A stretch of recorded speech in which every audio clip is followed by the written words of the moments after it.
बिस्मिल्लाहिर्रहमानिर्रहीम। अस्सलाम वालेकुम नाज़रीन इकराम। आज हम हाजिर हैं हफ्ते वाले दिन का प्रोग्राम लेकर, जिसका मौजू है मैं और मेरा घर। अब मेरा घर मेरी जन्नत, मेरा घर प्यारा घर, ये सब कैसे बनेगा?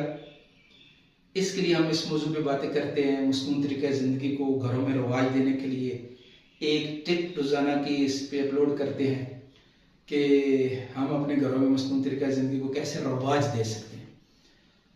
तो घर के अंदर जैसे हमारा हर प्रोग्राम में बताना होता है कि भाई बच्चे, बड़े बूढ़े उम्र के बड़े लोग भी होते हैं, औरतें और मर्द, तो इन चारों की क्या क्या जिम्मेदारी अल्लाह पाक ने एक बेहतरीन तकसीम की गई है।